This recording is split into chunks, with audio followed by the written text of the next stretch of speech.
Hey there, everybody. Pete Pardo here from Sea Tranquility. Welcome to another edition of Ranking the Albums. Today in the co-captain's chairs here for this Sunday brunch, Rich Catino and Chris Alo. It's all about Grim Reaper today. So, Rich and I have been doing these new wave of British heavy metal bands the last couple of weekends. And we were like, well, you know what? We never tackled Grim Reaper. And then we asked Chris, and Chris was like, I like Grim Reaper. So why not do a trio show here? So here we have 5 albums, right? So 3 albums back when they were originally just called Grim Reaper. And then, of course, the band split up for many years. And now Steve Grimmett, the singer, has resurrected the band. Of course, there's See You in Hell, the debut, right? Classic. Yep. You got the classic. You got Fear No Evil. Yep. Which came after. Album number 2. Yep. And Rock You to Hell. Yeah. Rock You to Hell, yeah. It's too early this Sunday morning. It's the pancakes I just ate there affected me. But yeah. But Grim Reaper, they're great. I went re-listened to everything again, which the last time I heard it was, I guess, a little more than a year ago, because I interviewed Steve Grimmett when the last record came out, and I saw him at the Chance. Did you see him at the Chance, Pete? I didn't go to that show, no. It's surprisingly good, the thing with Steve being on one leg, but it didn't, I found it to be very inspiring. Guys like him, just somebody who didn't really let these unfortunate obstacles stand in his way. It's really pretty impressive. He still sounds great. And man, Grim Reaper really did have some great stuff. And I will say those 2 albums that he's done as, Steve Grimmett, Grim Reaper, pretty damn heavy. Pretty good. Yeah. And very classic sounding too. Yeah, I agree. Like they really sound like they picked up where they left off in 87, 88. Yep. Yes, but with heavier and with better production. Yeah. Yeah. Well, yeah. You could say that, right? Yeah. Yeah. Definitely. I saw him in New Jersey for that tour, Chris. Oh, okay. Did you? He came through, I want to say Debonair is the place, right? Debonair Music Hall. Yeah. That's the place that used to be a Mexican restaurant, right? Yes. North Jersey. Yeah. Debonair. Yeah, because I saw a couple bands there, which is awesome. I love the concept of getting burritos while you're watching heavy metal bands. Yeah. He played that. It was a great show. That's awesome. Yeah. Yep. Food, music, and Coronas, right? Oh, totally. Yeah. So we got 5 albums in total. So we're going to rank them as we like them. So I'll have Chris kick us off with his number 5. All right. Number 5, it was the album when I was a kid that of the original Grim Reaper records, I thought was the worst. And in revisiting the 5 albums in total now, I still think it's the worst, and it's Fear No Evil. I hate the cover, and forget the cover. I just think the songs are really lacking. It's just not there. I just don't like it. It's not awful. I mean, there's a lot worse, but in the catalog of the 5, I put it on the bottom. Rich, how about you? I'm leaving it up because that's my 5. Not the greatest production either. That's true. Compared to the first one and the one that follows. Rock You to Hell really sonically is a real step up. But this, I don't know, it's muddy or something. Something's going on with it. It just doesn't sound well. Yeah. But the songs I really like from it, the title track, the riff is really good. Fear No Evil. Title track is the best. Yeah. I wrote down Lord of Darkness, Let the Thunder Roar is cool, and Final Scream were my favorites off of this. But other than that, it's pretty forgettable for me. Yeah. Yeah. I will say leave that out, Rich, because that's my number 5 also. I mean, first of all, that cover is just awful. And again, compared to the other 2 covers, this cover sucks. Like, what were they thinking? Right? But for me, this is it's like they pumped out the first album and they spent like maybe 3 days writing songs for the second album, because most of the songs sound like bad rehashes of the first album. The first one. Yes, I was going to say. Yeah. Production is terrible.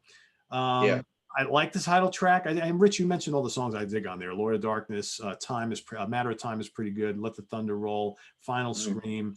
But man, it's just, the first album is fun. and vibrant and energetic, and that's just like kind of boring and really unmemorable.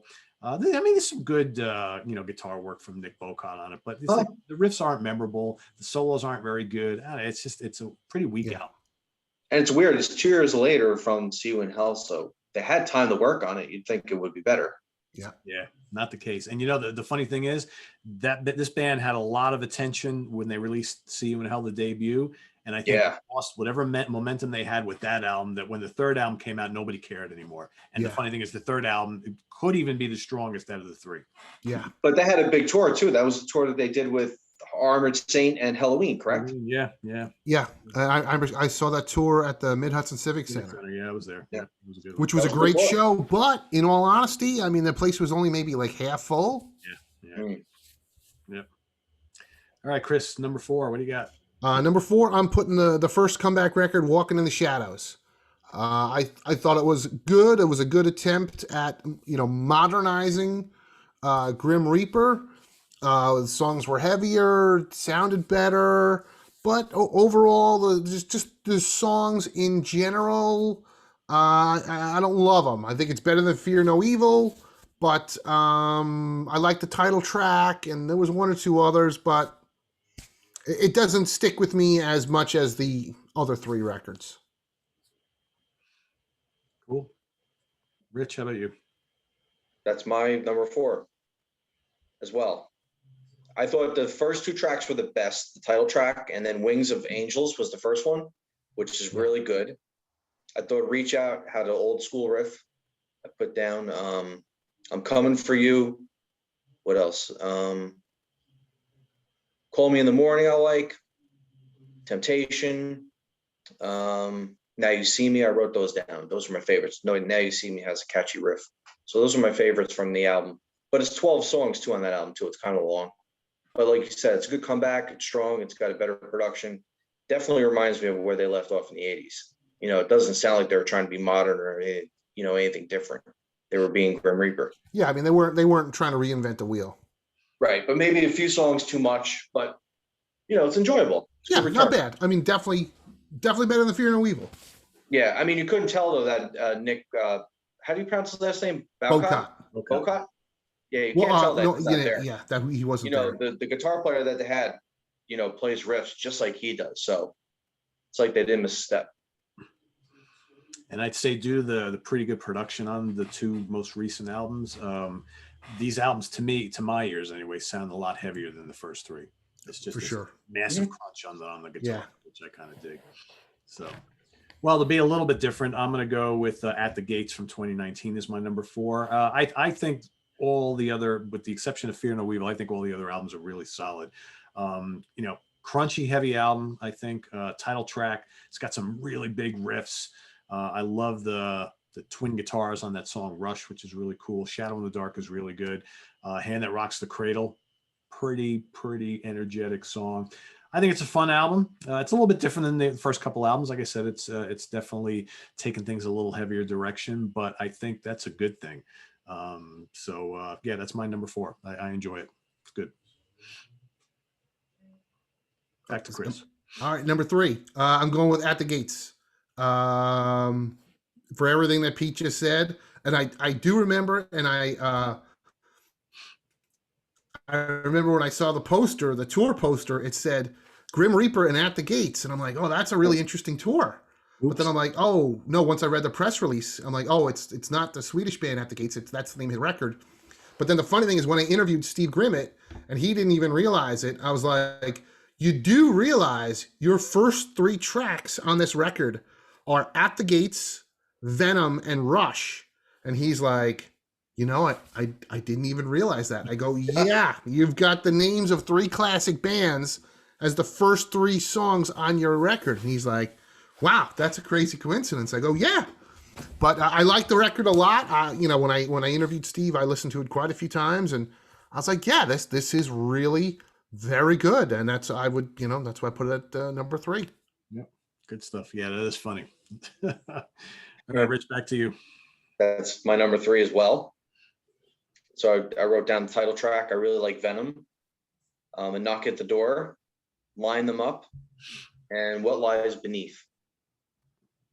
were the songs I wrote down. It's solid stuff. Yeah, it's very solid. 11 songs, so it's long like the other one shorter. But How yeah, many it's people solid. watching It's a have little never bit. heard these two recent albums? Yeah. What's that? So I wonder how many people watching have never heard At the Gates or Walking in the Shadows. Yeah, You know, yeah. But the new wave of British heavy metal's had this revival, though. You know, Diamond Head, Tigers, and Praying Mantis, and Venom, Satan, and who else? Venom, Satan, Demon, Cloven Hoof. Everybody's been putting out new music over the past 5-10 years, so it's got a revival going on. Yeah. I urge anybody who kind of stopped listening to Grim Reaper when they kind of broke up way back when, you know, they're back. Granted, it's only Steve and a bunch of new guys, but still, it's really, really good music. Good stuff. Yeah, Walking in the Shadows from 2016 is my number 3. I dig it. I think it's good. Plenty Heavy, Wings of Angels is great. Title track is great. From Hell, Call Me in the Morning, Rock Will Never Die. I think Steve sounds really good. His voice is held up really well, and guitars are cranking. It's pretty heavy. I dig it. Good stuff. Number 3 for me. Yeah, Absolutely. And, you know, I guess we probably should mention, I mean, you know, Steve Grimmett, really very accomplished vocalist. I mean, he was in the British thrash band Onslaught. And I mean, he was almost in Iron Maiden and Black Sabbath, which the Sabbath thing came up not that long ago. And I asked him about it, and he was like, no, I got the gig. He's like, he goes, I went and auditioned for Tony Iommi. He's like, management talked, they made a deal. He goes, and the next thing I know, he goes, I heard on the radio that Ozzy was reuniting with Sabbath.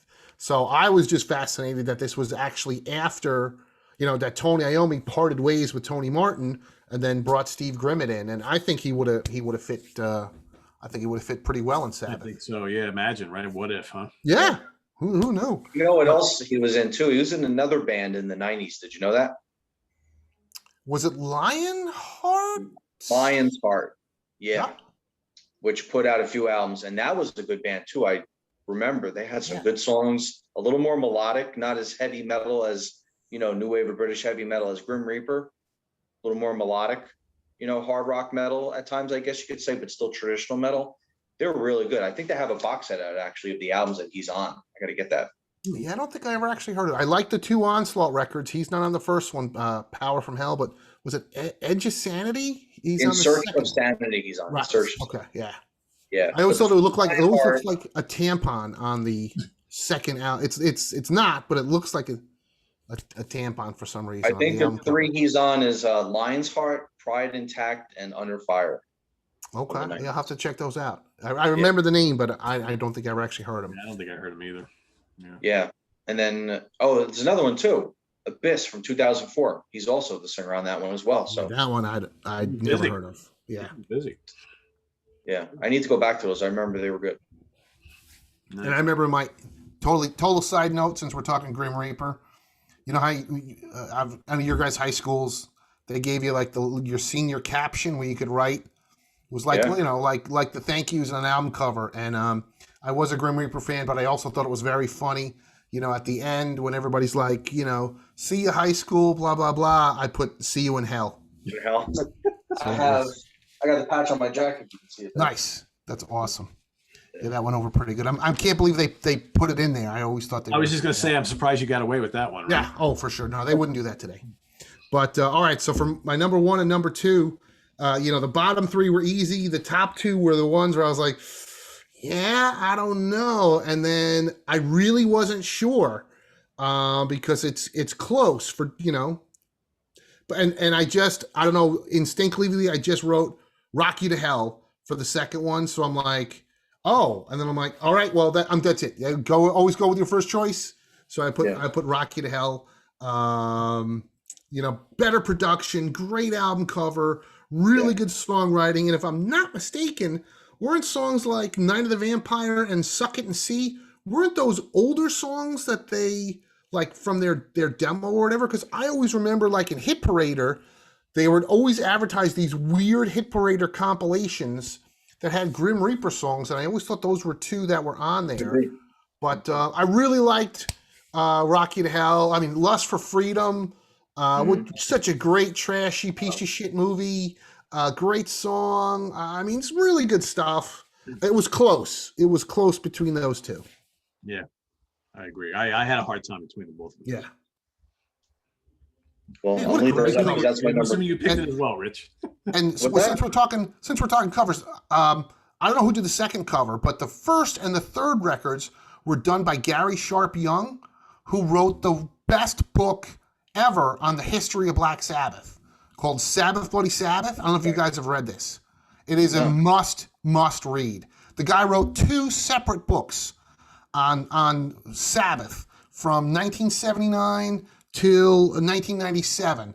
He did one book on the Ozzy camp, one book on the Sabbath camp, and then a third version. He smashed the 2 books together.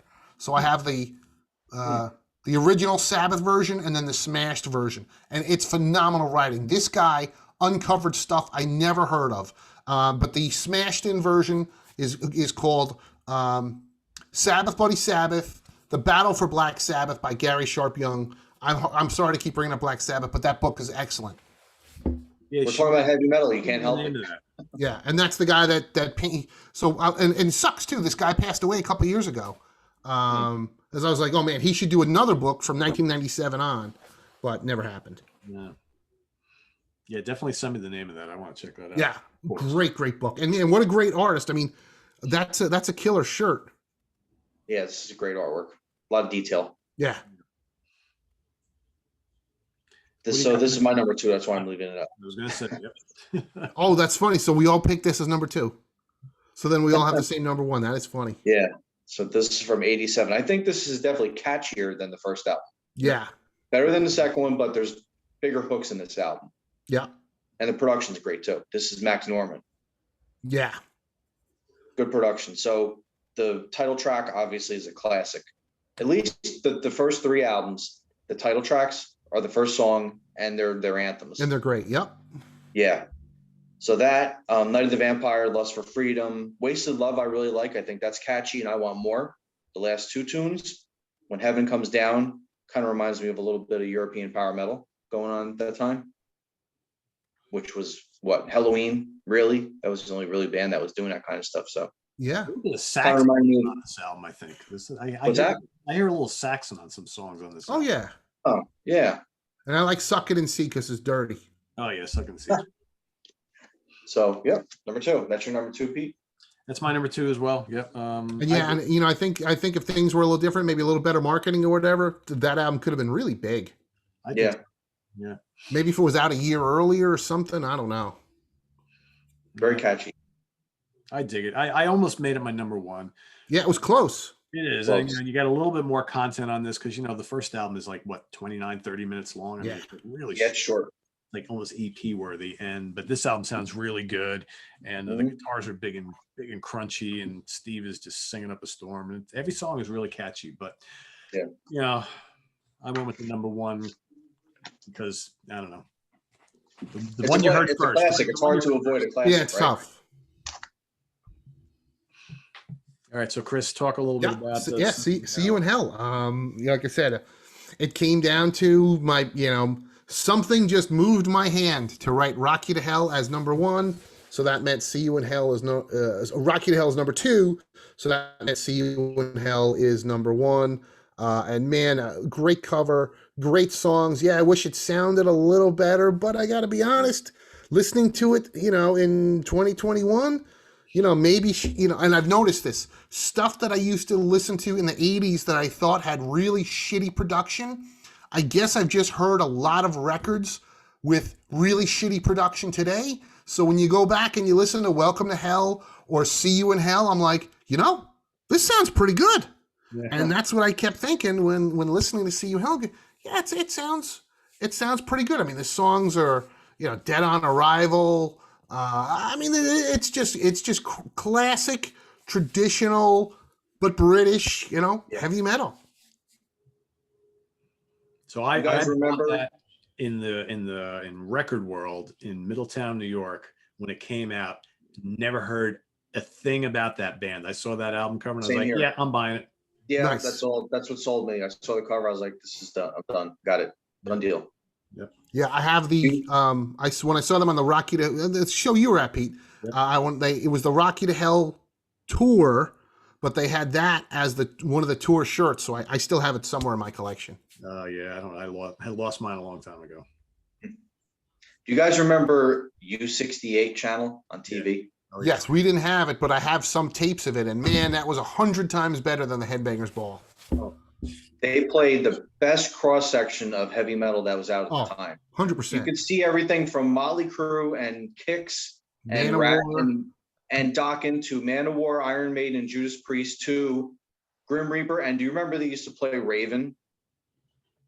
Yeah. There was a video for On and On. They played that, right?